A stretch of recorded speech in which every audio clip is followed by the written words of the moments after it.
ఈ రోజు నంద్యాల జిల్లాకు జగన్మోహన్ రెడ్డి గారు వచ్చారు. వచ్చి ఏమైనా మంచి మాట్లాడతారా అంటే ఇచ్చిన స్క్రిప్టే పదే పదే చదివారు. అసలు 5 సంవత్సరాలుగా ముఖ్యమంత్రిగా ఉన్నప్పుడు ఎప్పుడూ కనపడలేదు మా నంద్యాల. ఎమ్మెల్యే ఎంపీలకు మినిస్టర్లకు కూడా ఎప్పుడు కూడా అపాయింట్మెంట్లు కూడా ఇవ్వలేని జగన్మోహన్ రెడ్డి గారు ఈ రోజు వచ్చి మాట్లాడుతుంటే ఏమనుకోవాలో అర్థం కావట్లేదు.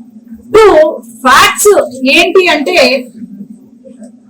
అవును ఖచ్చితంగా తెలుగుదేశం పార్టీ ఇలాంటి సంఘటనలు ఏవైతే ఉన్నాయో ఖచ్చితంగా బాధాకరమైన సంఘటనలు మా ముఖ్యమంత్రి గారు చంద్రబాబు నాయుడు గారు ముఖ్యమంత్రి గారు కూడా కరెక్ట్ గా చెప్పారు. ఏమంటే ఎక్కడైనా ఇటువంటి సంఘటనలు జరిగితే మాత్రం ఊరుకునేది లేదు అని చెప్పారు. కానీ ఈ సంఘటనకు కారణం ఎవరు? గత 5 సంవత్సరాలుగా ఈ ఎవరైతే ఉన్నారో ఇద్దరు గ్రూప్స్ ఏవైతే ఉన్నాయో, మరి నిన్న శిల్పా చక్రపాణి రెడ్డి గారు ప్రెస్ మీట్ పెట్టారు. మరి ఇక్కడ ఈయనే కదా, ఎవరున్నారు ఆయన పక్కన? ఎప్పుడో నుండి అతను వైసీపీ పార్టీకి సంబంధించిన వ్యక్తి. కేసులు పెట్టి హెరాస్ చేసి రెండు వర్గాల మధ్యలో ఒక ఎనిమిటీని ఇంక్రీజ్ చేసి, మరి దీనికి కారణం ఎవరు? శిల్పా చక్రపాణి రెడ్డి గారేనా? ఈనాడు వచ్చి లేదు చంపేశారు అని రాజకీయం చేస్తున్నారు. మరి ఆనాడు మన జిల్లాలో ఒక కానిస్టేబుల్ ని ఎంటబడి చంపితే ఏం మాట్లాడలేదు. అబ్దుల్ సలాం కుటుంబం అందరూ నలుగురు సూసైడ్ చేసుకుంటే ఏం మాట్లాడలేదు. మరి ఈ రోజు కొత్తగా వచ్చారు. డ్యామ్ కూలిపోతే ఇప్పటికీ వాళ్లకు నష్టపరిహారం ఇవ్వలేదు.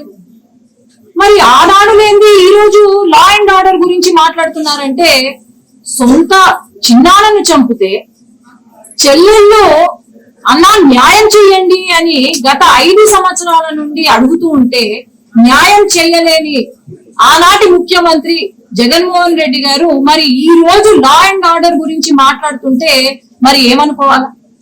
2 వర్గాలు, అది వైసీపీ పార్టీలో ఉన్న వాళ్ళు గొడవలు సృష్టించింది మీరే, అన్ని చేసింది మీరే. మరి ఈ రోజు ఈ సంఘటన జరిగింది కాబట్టి ఆయన వచ్చి ఇక్కడ రాజకీయం చేస్తుంటే ఏమనుకోవాలా? ఇది ఖచ్చితంగా మేము ఎందుకంటే స్క్రిప్ట్ చదివారే తప్ప ఇంకా ఏం లేదు. ఆయనకు ఫ్యాక్ట్స్ తెలియదు, అక్కడ ఏం జరిగిందో తెలియదు, ఏమీ తెలియదు. ఈ రోజు తెలుగుదేశం పార్టీ గురించి మాట్లాడుతున్నారు. మరి సంక్షేమ పథకాలు కరెక్ట్ గా అందాయా? జయమన్నంటే జగనన్న అంటున్నారు. మరి ఈ రోజు ఖచ్చితంగా చంద్రబాబు నాయుడు గారు చెప్పింది చేస్తున్నాం. 30 రోజులైంది వచ్చి అధికారంలోకి, అప్పుడైనా ఆయన మాట్లాడేది. అలాగే ఏమన్నంటే మాటకు ముందు మాటకు తర్వాత రెడ్ బుక్ అంటారు. ఇంకా లొకేషన్ లో రెడ్ బుక్ రాసుకున్నారే తప్ప రెడ్ బుక్ తెరవలేదు.